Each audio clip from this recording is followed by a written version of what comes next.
And welcome to another edition of Two Steps Ahead podcast. You know, in life, there's the next right step, and then there's dog poop. We have stepped in both. And so we are 2 steps ahead, highlighting the stuff we've stepped in so you don't have to. And since it is the holiday season, 'tis the season, we're going to be talking about Christmas. Yes. Even though we don't look too Christmassy, but I think they officially canceled Christmas. I think the Grinch is actually in every single office across the country. Oh, no. Canceling Christmas. Can't do anything. But we're going to have our own... it's the opposite. We're going to have the own Christmas Christmas conversation, celebration here. And so we've got some carols. Not we're going to sing, although you could sing if you wanted to. But we've got some a couple songs we're going to talk about, some movies. We're going to talk about some traditions and possibly see about other myths out there. Like, what have we assumed over the years about Christmas that may not actually be true? Mm-hmm. So we'll find out about that. So that's what's coming up on the show. I'm Son Edom alongside somebody who is looking like the abominable snowman or snow woman. Although it's, you've got, actually, I think you look more like cotton candy. Yes, it's more cotton It's candy. more cotton the candy. sweater. I love the sweater. It's very cozy. But Tara Hoke Shiro. Hey, guys. Welcome back. So is Christmas. What's your favorite holiday? Is Christmas your favorite holiday, or do you have another favorite holiday? Probably Christmas. Yes, because I love the lights. I love the decorations. I love the ambiance and the whole thing. The smells. Yep. Yeah. See, I like the fall, you know, Thanksgiving through Christmas through New Year's because of many reasons, but it just tends to be the most festive time of year. It tends to be the coolest. Yes. I'm not really a fan of the heat. Plus, there's usually, in a normal world, a lot of stuff going on, like, you know, college football and the bowl games during the holiday season. Love this time of year. Hockey season gets underway usually about this time. The basketball season. So there's just a lot of activity. Plus, everybody is usually in anticipation of the new year. Right. And what's going to happen with New Year's resolutions and stuff like that. It's, you know, we eat all kinds of fun things. Come January, it's like, okay, enough of that. Now we have to exercise.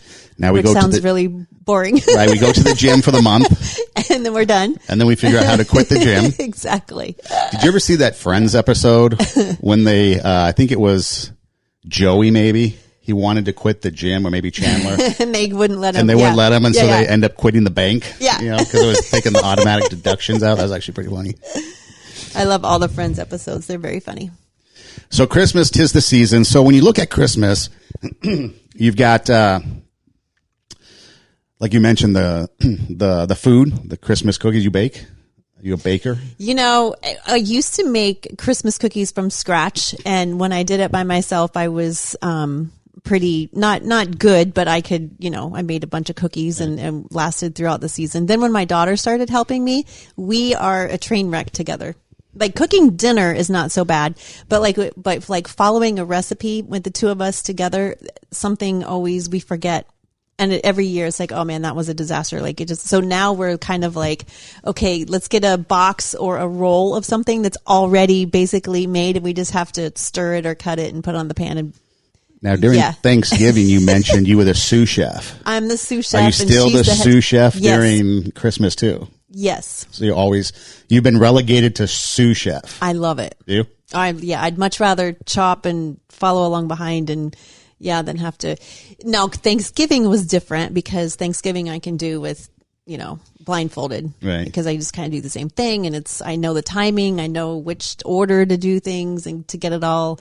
She wants to have like all these new and creative things, and so that's messing up my flow, and so that was a little bit of tension going on.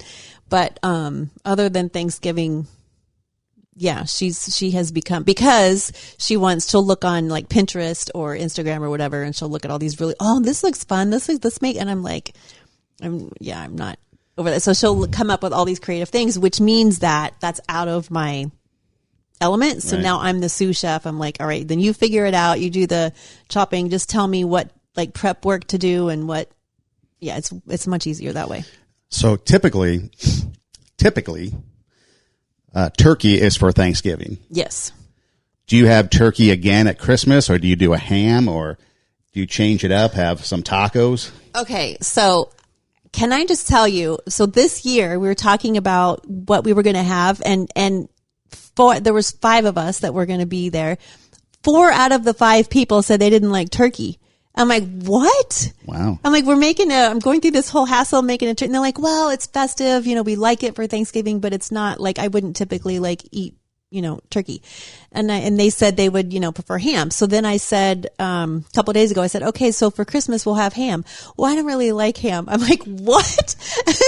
Who are you people? Like all these years we've been having turkey and ham and nobody has said anything, but everyone loves the meal. Like I'm confused. So I think we're going to do ham. We're going to do like a spiral honey ham or something for Christmas. Sounds like you might need a new family. Yeah.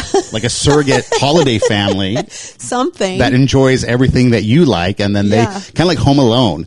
You can kick them off to the curb, off to some exotic locale. You can stay home, get your surrogate family. Yes. Family swap. Could be a TV show. We just holiday watched that family actually. Swap. Home Alone 2. Oh, we just watched it. Yes.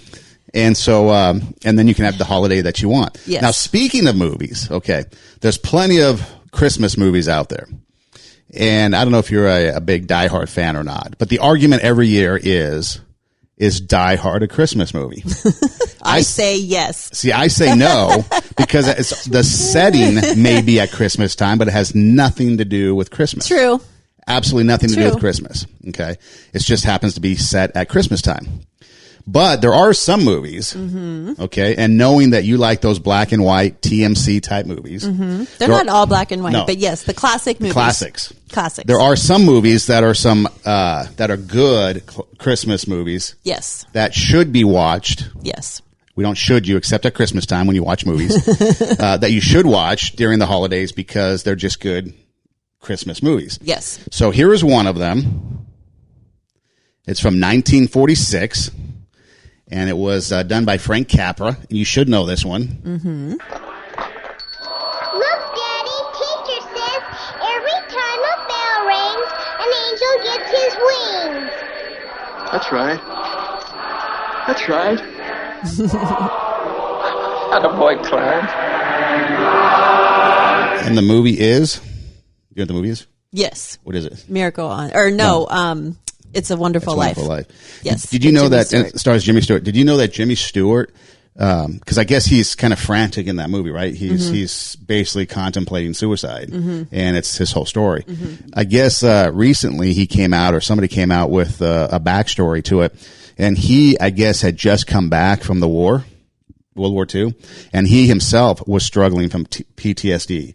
Oh, wow. And stuff like that. And so a lot of that character that you see on film was actually him working out his real life, or he put a lot of what he was feeling, the emotion and everything from his real life into that character. And that's part of the reason people think that he did such a good job with it, because he related to that character so much. It was an excellent movie.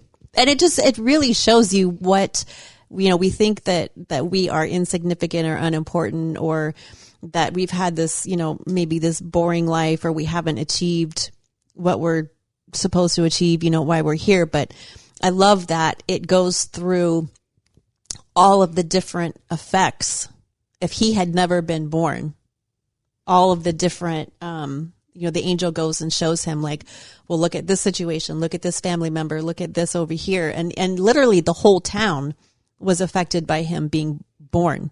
And so he was so, distraught because, when we, look at the beginning of that movie, he was basically going bankrupt, and this Potter guy was, taking over the town, and he was fighting against him. And it was just, but so we have a tendency to be so like myopic, like, oh my gosh, like I'm going bankrupt. This guy is the banker, Mr. Potter was just being, mean, and so we have a tendency to just focus on that. But then what the angel shows him is, no, if you hadn't been born, it would be way worse in all of these different ways. All these different lives would be affected. And the town would have been Pottersville, I think, if Jimmy Stewart's character had not been born. So it really is a good glimpse into, we all have importance, whether we think we are doing important things or not. We are affecting people all along the way in significant ways that we just can't even see. Too bad we don't all have an angel to be like, to show us like, this is what life would be like if you were never born, so that we could see our impact, but we don't get that privilege.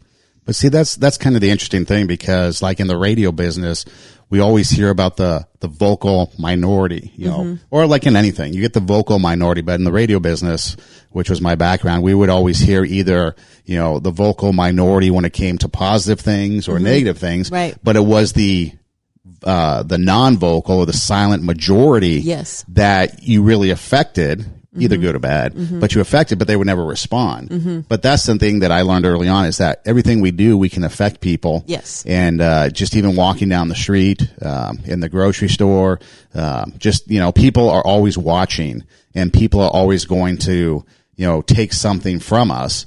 And so what is it that we're going to be? And it's hard for us sometimes to get to that point where we think about that, because we want that instant gratification, want that instant feedback. You know, am I affecting somebody? Is this good or bad? And oftentimes we don't get it. We just have to kind of be cognizant of the fact that everything we do impacts somebody's life, and we need to make sure that we do it for the good. And in his case, he was having a negative. He was in a negative situation. He thought he was having a negative impact because he was going bankrupt.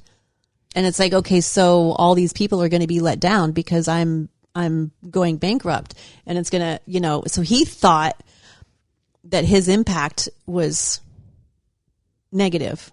And it turned out that if he wasn't born, the situation would have, because he was a fighter, he was fighting against the system. And so if he wasn't born, the people that he was fighting for would have been way worse off.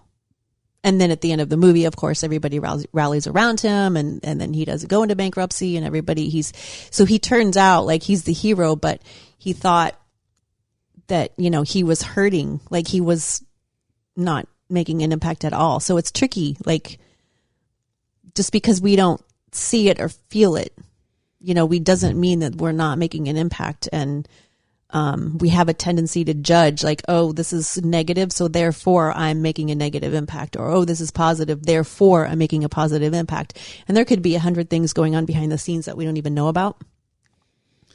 So when the line of the movie says, every time a bell rings, an angel gets his wings or her wings or wings, does that include the Salvation Army kettlebell ringing? So is there like angels galore with that? So I passed one yesterday. I felt so bad I didn't have anything to put in her kettle pot, but she looked pretty lonely. Kettle pot. That's a lonely job. It is. The next one. How about this one from, I think this one was actually colorized. But do you remember this one? I'm going to get you liking black and whites yet.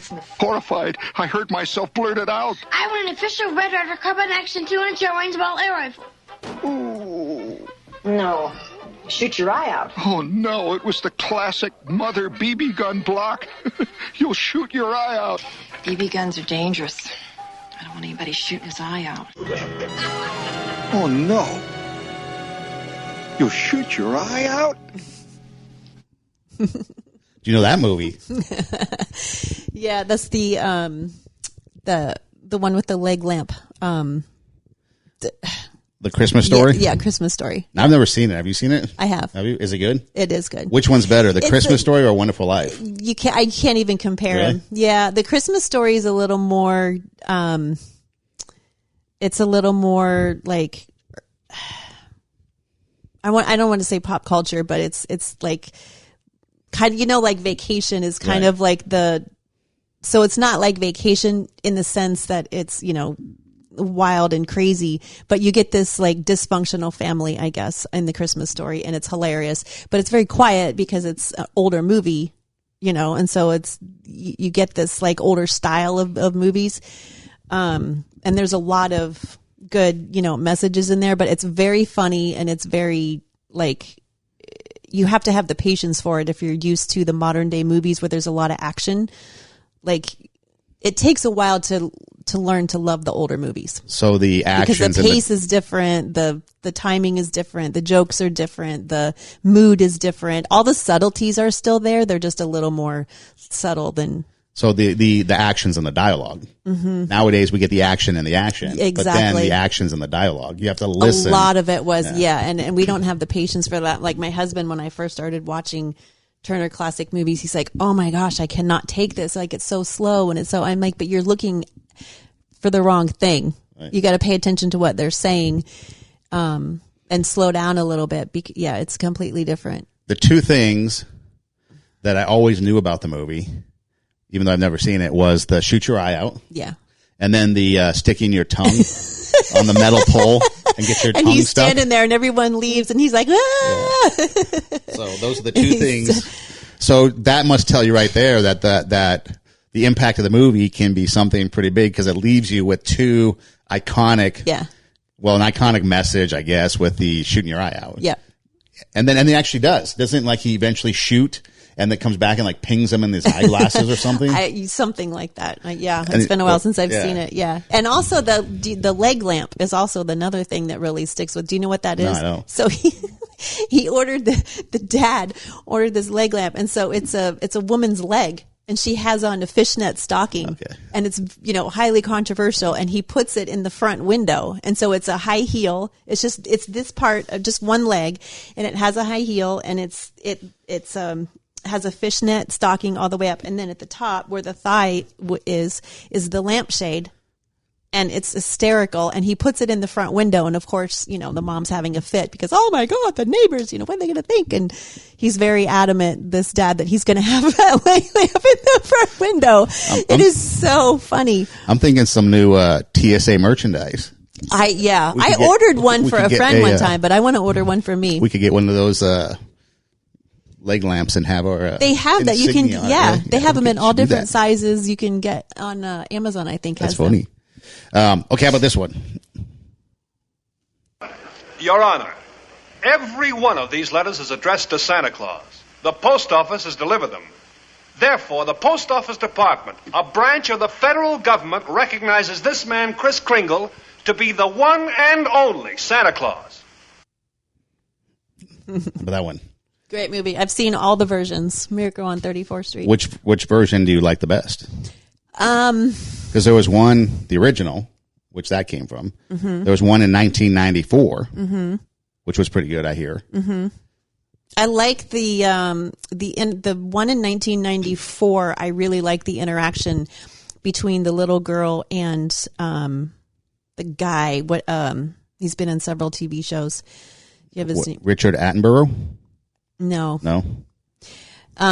Anyway, they have a really good chemistry. I love his character. I like the older version because it's just, it's the classic. It's the first, one. But I like the little girl's, personality and she's really cute. I thought it was pretty clever when they bring in all the mail from the post office and dump it into the court. Yeah.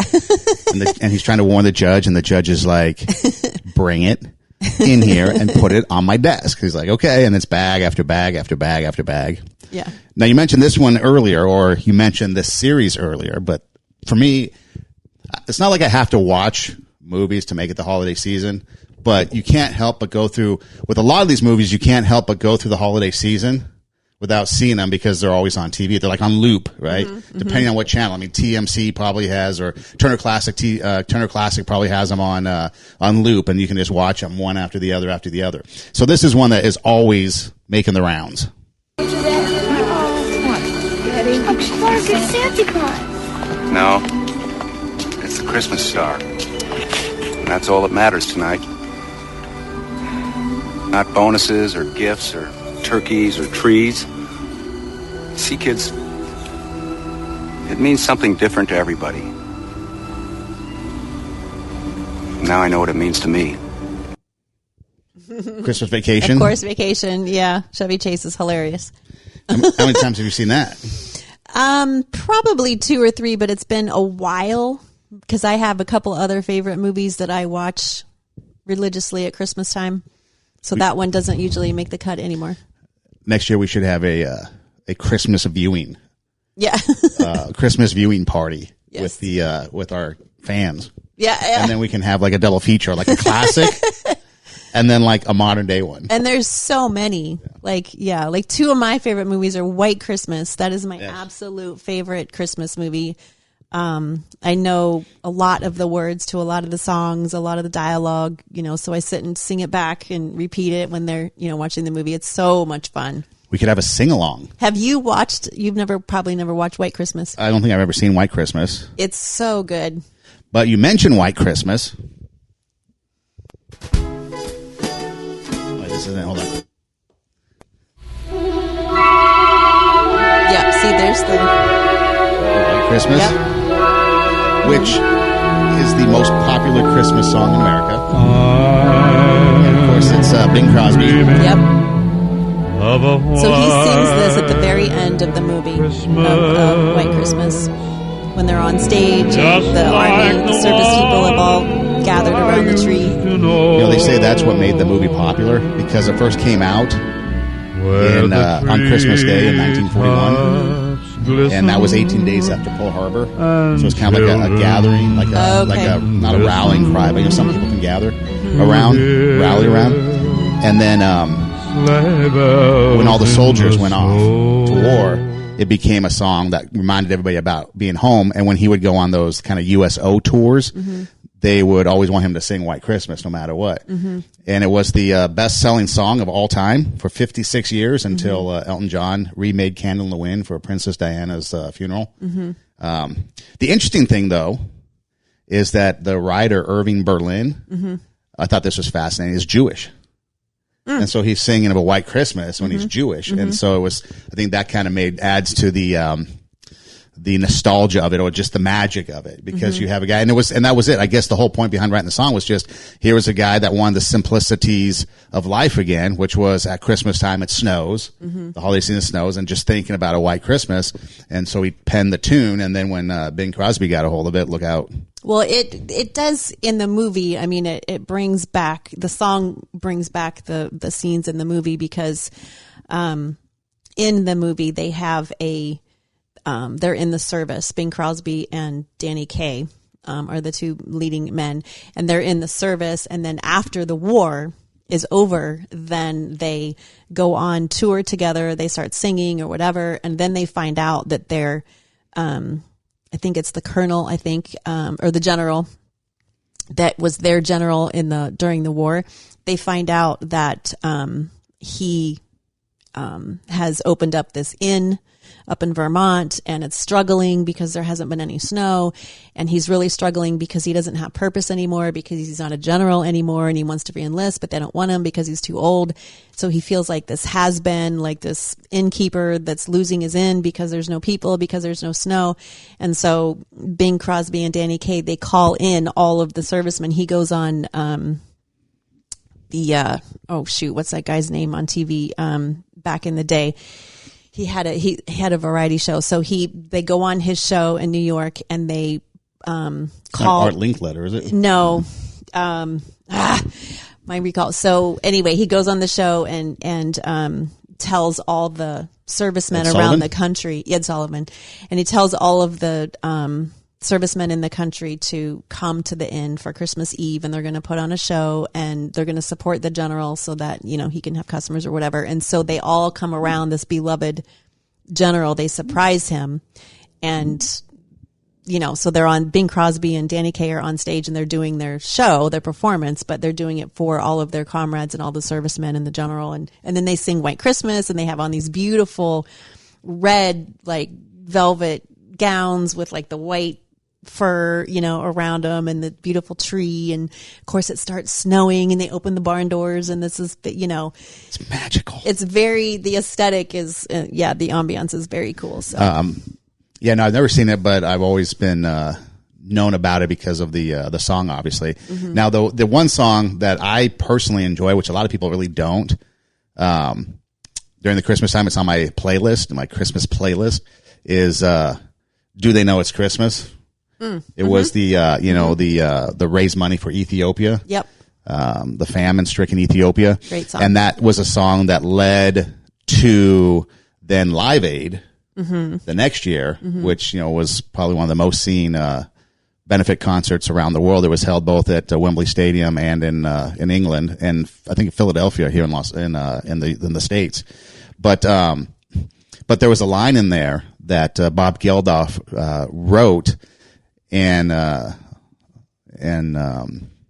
Bono from U2, Bono, he was going to sing it, and they're singing about the song, and the line in that song is, well, tonight, thank God it's them instead of me, because, they're the ones that's struggling. They're the ones that are going through all this, and it's not me.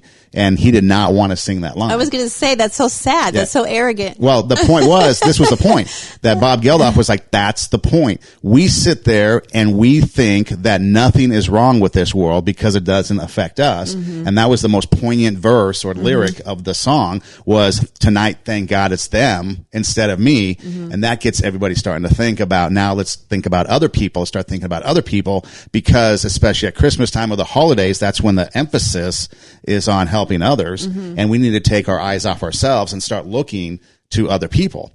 And then, like I said, that led to, I think Boy George or somebody came up with the idea of then having Live Aid, the benefit concert. And then, obviously everybody got involved. But when you said about White Christmas, the song lyric, obviously, and Do They Know It's Christmas, is there's no snow in Africa this Christmas. The only water there are tears, and then it's like, hey, thank God it's them, not me. And so we need to turn our eyes and focus on something else. But that's always on my playlist. Did he end up singing that verse? Yes, he did. So he ended up singing it. He did? Yeah, he did. Oh, wow. And then, because Bob Geldof convinced him to sing it. And so once he did, and he heard the final piece, he was like, oh, now it makes sense. Yeah. Because it does. It's we turn our eyes on ourselves and we think about us and even we talked about it during the Thanksgiving time. We like to go feed the homeless at Thanksgiving, but what do we do the rest of the year to help people? Right. And it's a constant reminder that we need to help people regardless of what time of year it is, and do it when it's not just benefiting us or making us feel good, but do it, make it a part of who we are and a part of our character. Right. Do you have a favorite song? Favorite Christmas song? Carol or whatever, hymn or something. I think, I don't know if I have a favorite. Like, I love the ones that are like Santa Baby. I love that one. I like all the songs in the movie White Christmas. I like the pop songs that are like fast and catchy and that you can sing and dance to. Okay, here's one that is interesting because it was never really designed to be a Christmas song. Okay, but it's played at Christmas time, and it's a song that was written back in 1944, so right up your alley. And the guy that wrote the song, I guess back in the day, back in the 40s, when people would have like dinner parties, then people were expected to entertain their guests, and one of the ways you could entertain your guest is by singing. Performing, basically. So he wrote this song with his wife in mind that they would sing it as a duet to entertain their guests. And so they did, and it became widely popular. And I think it even came out in a movie, but it was written back in 44, and then 5 years later, I think it came out in Neptune's Daughter, won an Academy Award for Best Original Song. There's no mention of Christmas, okay? And so, and it became so popular that then when these other people had these dinner parties, they would invite or hire them to come and sing it and perform and be the entertainment. And that's how it became popular. Now, the interesting thing is that it's also, when you take a look at Christmas last year versus this year, you can see how dramatically different times have changed. So here's the song that I'm talking about. Let me know if you know what it is.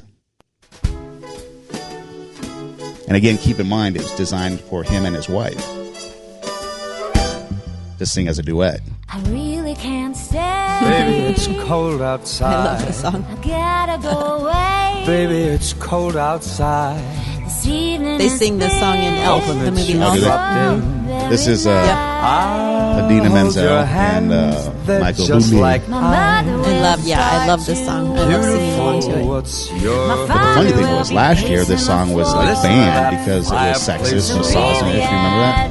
That people wanted to cancel the song because he is pressuring the lady to stay because she's like, I should leave, and he's like, no, stay. I really need to go. No, stay. Have another drink. And so it became like this song that was misogynist and sexist, and they wanted to cancel it because of the lyrics. And then you fast forward to this year, and you get songs like Cardi B and WAP. I know, right? And it's like, wait a minute. What are we protesting here, people? Yeah, exactly. That doesn't make sense. But that's a song that's interestingly enough deemed a Christmas song, but it really has nothing to do with Christmas. But yet at the holidays, that's the only time I hear it.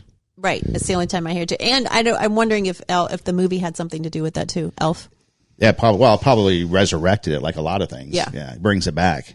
Because that's the thing that's that's about pop culture and movies and stuff is that things that are old, you bring them back. I mean, you think of Bohemian Rhapsody, Queen. Right. If it wasn't for Wayne's World, that song might have died. Maybe. But Wayne's World brings it back, and all of a sudden it's a big hit again. And now, and then Freddie Mercury and Queen gets back into the spotlight, and then Freddie Mercury's story starts to come out more, and then of course there's movies and stuff like that. Yeah. But if it wasn't for Wayne's World, who knows if Bohemian Rhapsody would have ever resurrected. I hope it never goes away. I like that song too. I don't think it will now. It's just too popular. Yeah. Especially with the song Bohemian Rhapsody, radio used to dictate. When you listen to all the old songs, like this one, for example, it was, they're all under 3 minutes. And it was designed that way on purpose because radio stations did not want to play songs longer than 3 minutes. That's why all the songs are under 3 minutes. The Beatles, all under 3 minutes. And then it was Bohemian Rhapsody that came out and started to push the envelope. Right? Yeah, it's like 6-7 minutes. So Well, they did a radio edit. Okay. So that they could get it onto radio. But Freddie Mercury's vision was originally to have this big 6-7 minute production for the video and everything. And so he kind of revolutionized that video making thing. Didn't that cause, because I saw the movie about him, and didn't that cause them to step away from it was either their record label or their agent or something? Because I remember a scene in the movie that they're like, no, it's way too long. You can't do this. And they're like, no, we are going to do it. We're going to leave it as is. And they were like negotiating. And he's like, no, we're doing it this way. And then he looked at the rest of the guys in the band and they're like, yeah, we're doing it this, like, like, are you really going along with this guy? And they're like, yeah. Yeah, it was very contentious. Very. And I think that was the split between, they broke off with that guy, and then that poor guy, man, he got left out in the cold. He's the equivalent of the fifth Beatle. Yeah. He's like right up there in music history.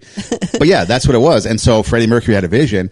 And so sometimes it requires that as an artist, as a creative person, you have to sometimes sit there and kind of buck the system if you have a vision for something, because you never know what's going to happen. You never know what's going to take off. And it wouldn't even be good in 3 minutes. No. Like you need the full That's what's so great about that song, is that it just goes through so many different, emotions, and it's the full length. It's the powerful, And then you jump from there to like Jim Steinman writing for Meatloaf, and you get like a 20,000 minute song that just goes on and on and on, which a lot of his songs are really good because Jim Steinman wrote great songs. Yeah. But then that kind of broke the mold of 3 minutes. Yeah. And now songs could be 4 or 5 minutes. There's still radio edits and stuff because, the radio business wants to keep things moving. Right. But that was groundbreaking from that perspective.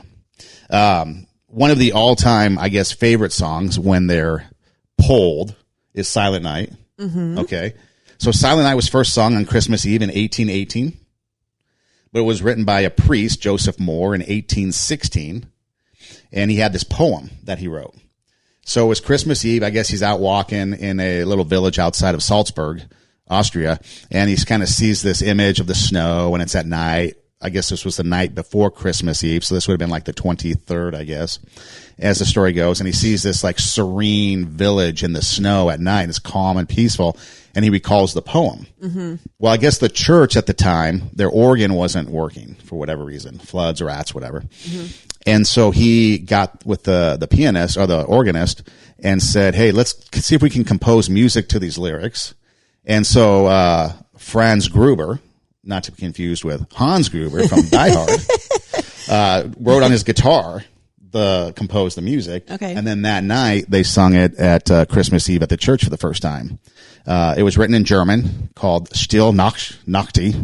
Still Nacht. Stille Nacht. I probably butchered, but it's been a number of years since I went to Germany. And then it eventually came in English. And so this is my favorite version of the song. Can you tell me who it is? Silent night, holy night, all is calm, all is bright. It's not Perry Como, is it? No. Kind of close, though. Mother and child. Oh, that voice is so familiar. Nat King Cole? Not King Cole. King Cole. But a lot of people take this as their favorite Christmas carol. And you can see why. I like this version, Yeah. actually. I think the version has a lot to do with... Well, I don't know how many White Christmas songs you hear or who's done them, remade them. but does it really count if it's not Bing Crosby singing? Right. You know, so again, Nat King Cole I love him. He's so good. I saw Pentatonics last night on the Rockefeller tree lighting. Okay. They did a version, well, a couple of different songs. They're so good. They did a version of How Great Thou Art. Oh, right. But then I was watching through my eyelids. So You're I was like half, ooh, that's good. Yeah, I was like half in and half out. My eyes were closed. I was listening, and so I didn't like get the whole thing. But it was a version of Amazing Grace, and then they did something else with it, like mixed it in together, and then they kind of were going back. It was amazing. Yeah, they do some pretty good stuff. It's all a cappella, isn't it? Yeah. Yeah. Yeah, amazing. It was like, I want to go look for it, you know, and grab it. Do you have Spotify? You play Spotify? I play Or Pandora. Oh, you Pandora? Oh, because recently Spotify released like what your library was for the year, like your most listened to songs, top 5, your most listened to artists, how long you've listened and stuff like that. It was kind of interesting. But I was going to see if you had Spotify, what would pop up. Mine was a lot of rock and pop and stuff, but it's kind of fascinating to Mine kind of see what you would be listen to. mostly classic rock. Was it? Yeah. And well, that's because you got the Joker, the Midnight Toker. So that's what you were doing. You're watching Pentatonics and toking up last night while your eyelids were like half open. Couldn't stay awake. I see how it is. Munching on those potato chips, brownies, the potato chips. So the other night I was driving around and I was listening to, again, my Christmas list. And this song came on. I'm listening to the lyrics. And I start to realize that there's really no reference to Christmas, but yet it's one of the most popular Christmas carols that people will sing, especially in the church. And so I'm listening to it, and there's like no mention of Christmas. And I'm thinking to myself, it's like, okay, why is this a Christmas carol only?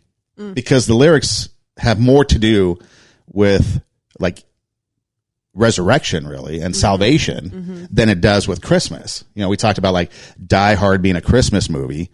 Well, it's a movie that's based at Christmas time, but the plot of the movie is to, you know, rob the big corporation. Nothing to do with Christmas. The Nakatomi Towers. But this song has roots going back. So I researched it. Song has roots going back to the 8th century. Okay. It was a monastery's call to worship, usually sung at during the evening service. Okay. It comes from a 7-verse poem. And I guess the original text is a reversal of what the song actually is. Okay, the song is O Come, Emmanuel. But the monastery and the monks, they would sing in English, it would be I shall be with you tomorrow. So it's like I'm coming to you was the original intent of the but then it got rewritten and so forth through popular culture. It became, you know, O come Emmanuel, you know, in translation stuff. But the early connection to Christmas was that somebody along the way, because again, this goes back to the 8th century, which is what, like 900 BC or something, or 900 AD. Somebody started to sing it for the Advent season. And then from Advent, it became a Christmas carol. Okay. And then, you know, and what is, but this version by Aaron Shust does a great job. But this is a song that I like, but I started to think, does this really have to do with Christmas? But again, like all Christmas carols, especially like the hymnal Christmas carols, the message behind each one of them is pretty powerful. Yes. I love hymns. Hymns are great. Oh, come, Emmanuel,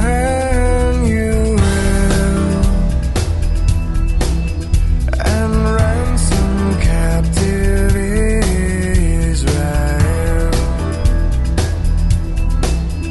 that mourns in lowly exile here, until the Son of God appear. I was talking about the Spotify thing. If they would have released their thing a week later, this probably would have been my #1 song. So it was just on repeat. Emmanuel shall come to thee, O Israel. Yeah, that's a great versions. It's See, a great those are the version. kinds of songs that I love to sing along to, and that makes me very happy. Yeah, I like that version. But this version, it starts out with a chant, kind of chanting in, I think it's Latin, which is the original text of the original song. And so that's how it starts out. And then it goes into the English version of O Come Emmanuel. But when what is this version called that you just played? Oh, this is just the singer's Aaron Shust. Aaron And Shust. it's just O Come Emmanuel. I can send you the link. But it's just when you take a look at it, it's like O Come Emmanuel, and ransom captive Israel. So you can take that in any context at any time of day. And when you call out to God to come, it doesn't matter what state you're in. It doesn't have to be Christmas. It could be any time. And the whole meaning behind the song is that we're here waiting for Emmanuel, for God to come to rescue us because we can't get out of it ourselves. And of course, back in that time when it was originally written, it was closer to the time of Jesus and biblical times. So that's, Israel and Emmanuel and stuff like that, which is great song. Emmanuel with, God with us, right? Right. So, O come Emmanuel, O come God be with us, which then was the reverse of I shall be with you tomorrow. So when you take a look at the song, it's actually coming together, God coming to us as we go to him and then we join. So I think that so when I was listening to that and I started to think about it, I'm like, wow, the message behind that is way more powerful. Yeah, totally.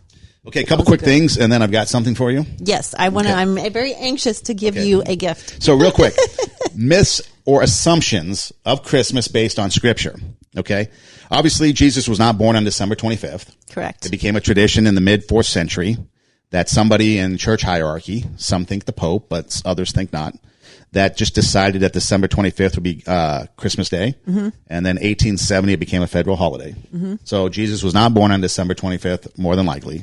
More than likely in the spring. Yeah. Mary probably did not ride on a donkey because nowhere in the Bible does it say she rode on a donkey. It just says they came to Bethlehem. And you see. So how do you think she got those? Well, it was a 65-mile ride from Nazareth to Bethlehem. Yeah. So how do you? So I don't know. A horse doesn't say. Horse and buggy. Could be a horse and buggy. It could be carriage. It could be. I think a lot of people think the donkey because Jesus rode on the donkey on his way into Jerusalem. So maybe that's the tradition. But it doesn't really say. But it was a 65-mile trip between the two cities. So chances are that it was probably something, and she was with child. So chances are it's probably something more accommodating to her, probably a wagon. Her pregnancy. There were probably more than 3 kings, or actually wise men or magi. How do you pronounce it? Magi. Yeah, they were magi. Not magpie, not magis. Magis. Not the magis. Maybe they're the mad guys for traveling across. Yeah, magis. But of course, people, astrologers. They were magician type astrologers. But people assume there's 3 because of gold, frankincense, and myrrh. So they assume there's 3. They say that a lot of people think that the star was over the manger. You see the nativity scene with the star of the manger, but that's popular belief. But the star was probably not hanging over the manger at the time they showed up, because by the time they showed up, Jesus was probably about 2-ish. Because remember, Herod came in and killed out every kid that was 2 and under. So the star probably wasn't. The star was probably there to guide them. The Magi, but was probably wasn't there. 2 years later. In fact, there could be some conversation that even though they're in Bethlehem, they could have moved from the original place they were when Jesus was born. Like they probably went in that setting for 2 years, because they showed up that night and there was no room in the inn. Well, they probably found some room after that, so they could have been some other place. You see the nativity scene. Jesus was at a stable. Chances are that he probably wasn't born in a stable, because the only thing the Bible talks about is that there's no room in the inn. But because he was born in a manger, and a manger is a feeding trough, well, the feeding trough could have been in somebody's house. It could have been put some other place, because according to not Jewish custom, but at the time, animals were brought in on cold nights because they needed them and didn't have today's technology to keep them warm and stuff. So a lot of times the animals, according to the history of Israel or the Jewish state, they'd bring their animals into the house and sleep on, and the animals would be on the bottom floor, and then they'd sleep on the top floor. So it's possible he wasn't born in a stable. There was no drummer boy. Drummer boy was not there. Oh man. You gave birth. Would you want a drummer boy right there after you gave birth, pounding away? And then, what are your thoughts about Xmas? The X. Because I grew up and everyone would always complain that when you put the X, you're crossing out Christ in Christmas. But in actuality, it's the X is the Roman symbol for chi. Chi is the first letter in the Greek word for Christ. So it's just abbreviating Christ. Yeah, I think when people put an X, they don't even know what it is. They're not. I don't think they think that they're invoking the Roman letter for chi, which means Christ. I think they're just taking a shortcut. Right. Which kind of, makes me nuts, but. Does it drive you crazy? It's, it's like whatever, but because I know some people who are not Christian. Right. Yeah. And so the reason they do it, I don't know why other people do it. Some people might know that the X stands for T and, it means Christ. Other people don't. Other people are just like in a hurry and you can't fit all that in. So you just put the X for shorthand. Right. So I think there's a bazillion reasons why people do it, but I know of a person who does it specifically because they're not Christian and they're very rebellious in that respect, and so they do it as a form of protest. Yeah, and so I'm like, little do you know, yeah, you're actually reinforcing. They don't even know that they're actually doing the Roman numeral for. And I've heard that. I heard that years ago because I had a debate, not a debate, but a conversation about it, and so I did a lot of investigating on it, and then I remember that's what it was. And so then there was a lot of older pastors that I would talk to, and they would be like, yeah, that's what it is. It's the X became shorthand for Christ because, again, you're talking about back in the day, Latin and Greek and maybe Hebrew, and now we're talking about translating into English. So you're talking about language translation. So there's a lot of different things that could be thrown in there. Are you a Merry Christmas or Happy Holidays?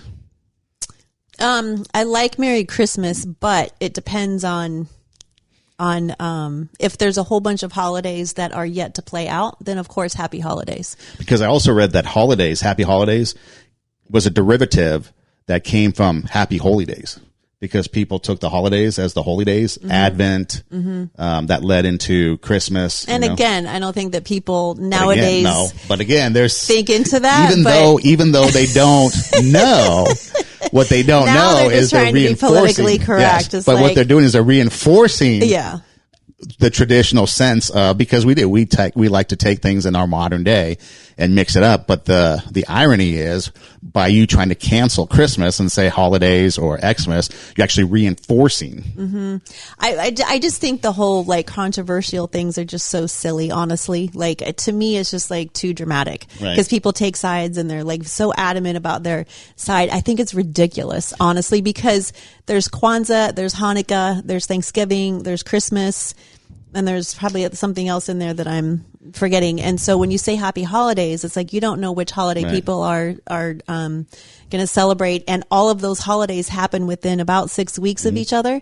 And so it's just kind of saying, there's a lot of celebrations coming up. So Happy Holidays. So I'm fine with that. But then people are like, oh, you can't say Happy Holidays. You have to say Merry Christmas. And I'm like, well, Christmas is besides New Year's, almost the end. It's the last one to come, right? The other ones usually happen before Christmas. And so we're not there yet. But then the other side of it is that people that are out shopping are typically shopping for Christmas. It's just so stupid. And then, just be nice to each other and just stop the drama already, honestly. But also out here in LA, especially the area here, the Armenian Christmas is in January. Right. So even it gets spread even further. So like you said, it goes from basically October to almost the end of January. So Happy Holidays is kind of a way to encompass the whole thing, the whole season, I just found that was funny. Which is fine. And then if you know what somebody is celebrating, then you can say that holiday specifically to wish them Happy Hanukkah, not Chanukah, as we all learned from Adam Sandler. Okay, so now we're going to do gifts. Yeah, so I got you something. Gifts. Okay, I got you something too. I'm so excited. So first of all, I had a special order it. Okay, and so with the nature of the world that we currently live in, it didn't come. It didn't come. I had it well ahead of time, and the company did a great job of trying to accommodate. But I guess I might have, caught them off guard. I don't know.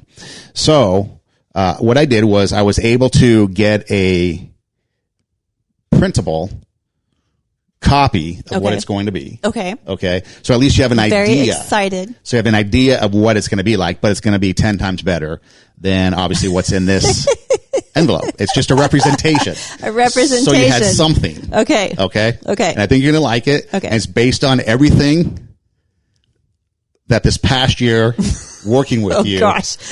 It encompasses a synopsis. It summarizes who you are. Oh no. On the show. Now I'm scared. For the past year. So now Merry I'm Christmas. scared. Okay, I'm scared now. Stop. That is so cool. Oh my gosh. Okay, so I have to hold it up.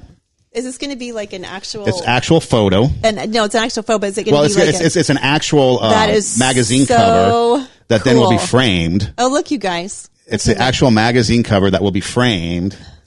That is so cool. So it's Vogue. It says Vogue magazine, Yes. and then it has our logo. Hollywood icon, Tara Hoke Shiro, amazing style, fabulous flair, tips to get the look. Oh, this is so cool. Tara tells us all about life as a diva. Shoes, handbags, shoes. Is it possible to have too many? No. The answer would be no. It's So not. there you go. Yeah, you can never have too many. And then there's a picture of me. Ah, I love it. Do you remember when you took that picture? When I you took do. That picture? You remember that? I Yeah. do. Oh, what a great pic. Oh, I love it. Yeah, so I sat on that picture ever That since because I knew that would be is something that would come back later. Fabulous. And like I said, it's going to look a lot better. But that is you're on the cover of Vogue magazine. I love it. December issue 2020. You've made it. You've arrived. That is awesome. Okay. Love. I'm going to put that right here. And I was going to have the Madonna song. When it comes in, we will post the actual thing. image on our Instagram. I was going to have the Madonna song and actually make you Vogue. Oh yeah? But I figured that'd be just a bit much. This is awesome. Love it. So they're on the cover. You made the cover of Vogue magazine. I made the cover of Vogue magazine. I love that. Is the best gift. Okay. So there's two things in here. So I also have a little bit of a hang up on mine. So there's half of the part of the other part of it. I was like, oh yeah, I can just go to the store and pick it up. And then I went to the store and of course it wasn't in stock. So I'm like, stupid. Why did I wait? Cause I ordered this other part like a month ago. Okay. So open, the part down here first. You don't need this other part. So this right here? No, not that. Not that. Yep. Okay, this one. This is my own design specifically for you.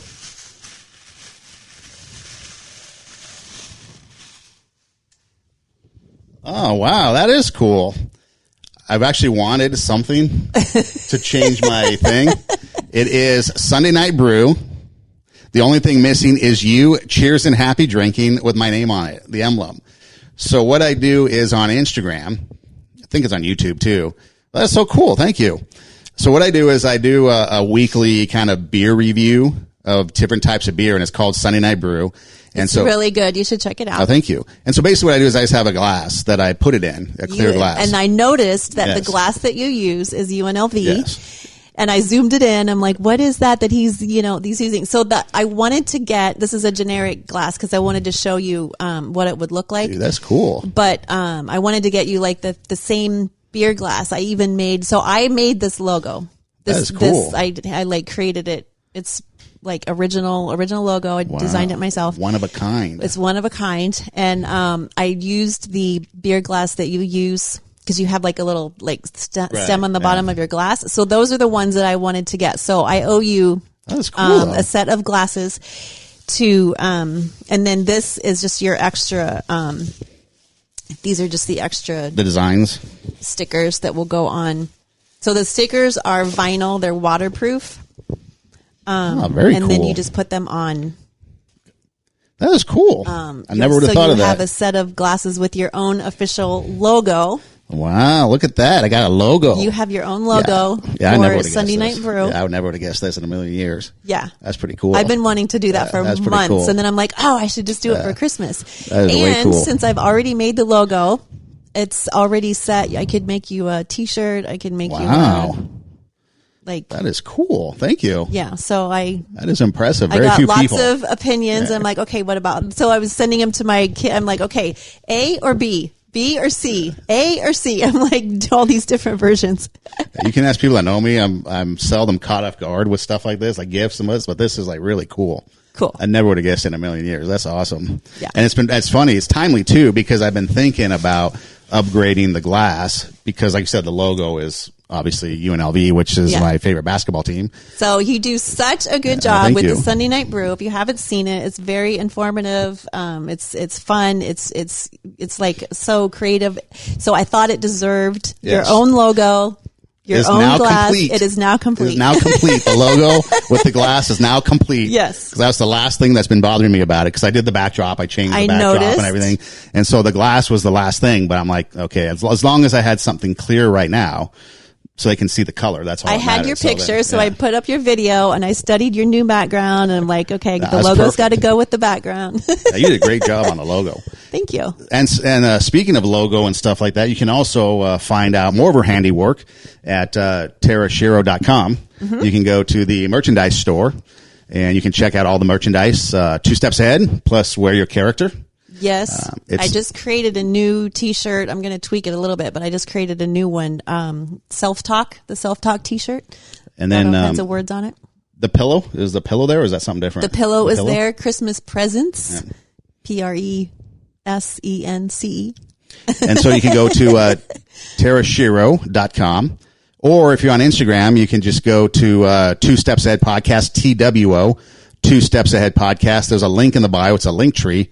And I think there's a link for the merchandise store Swag that'll shop. take you directly there, the swag shop. Mm-hmm. And then you can go there and check out all the stuff that she's created. She's designed a lot of stuff, which again, Christmas or birthdays or holidays, anything. And then also, so 2 Steps Ahead, TWO, 2 Steps Ahead Podcast is the show Instagram. My Instagram is Edem Rocks, EIDEM, Again, link in the bio. It's pretty similar, a few different things. RadioWarp.com, Mondays and Wednesdays, 11 a.m. and 8 p.m. Pacific time. We're on there broadcasting our show as well, plus other podcasts, great music, some pop music, some 80s, stuff like that. So check that out, RadioWarp.com. Your Instagram is? I am at Tara Hoke Shiro, TaraHokeschiro. You can follow me there on Instagram or on Facebook. And there are links on Instagram. There are links in my bio to all of the same swag shop, podcast, video library, blog, all that good stuff. And please do check out Sunday Night Brew. On Edem Rocks on Instagram. We are 2 Steps Ahead we are 2 Steps Ahead Podcast. Take your passion, make it happen, let yourself be great. Hey, have a Merry Christmas. We're going to have a New Year's show, so we'll see you for New Year's. But until then, hey, cheers and happy drinking. Enjoy some eggnog. Thanks, guys.